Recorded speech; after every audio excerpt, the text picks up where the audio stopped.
अंतुर्ली आरोग्य केंद्रात घाणीचं साम्राज्य, स्वच्छ भारत कागदावरच।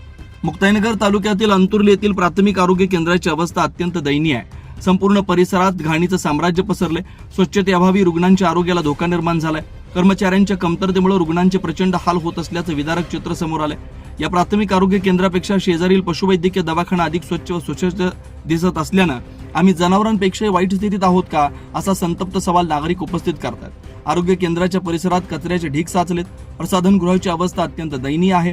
सरकारकडून स्वच्छ भारत अभियान राबवलं जात असलं तर प्रत्यक्षात या केंद्रात स्वच्छतेचा पूर्णपणे अभाव दिसून येतो। या आरोग्य केंद्रात डॉक्टर, परिचारिका, इतर कर्मचाऱ्यांची अनेक पदं रिक्तात। उपलब्ध कर्मचाऱ्यांवर अतिरिक्त कामाचा ताण आहे। परिणामी रुग्णांना तासनतास प्रतीक्षा करावी लागते। रात्रीच्या वेळी परिस्थिती अधिकच गंभीर होते। अनेक रुग्णांना प्राथमिक उपचार न मिळाल्यानं खासगी रुग्णालयात जावं लागते। गावात थंडी, ताप यासारख्या आजारांचं प्रमाण वाढलं असतानाही आरोग्य कर्मचारी गावात फिरकत नसल्याचा आरोप नागरिकांनी केला।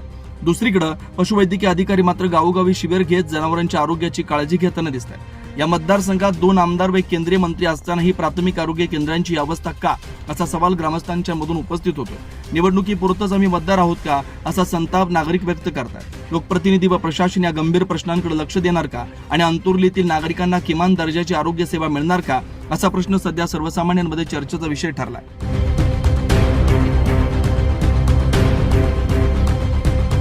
24 लाईव्ह महाराष्ट्र न्यूज करता प्रतिनिधी पंकज तायडे, मुक्ताईनगर।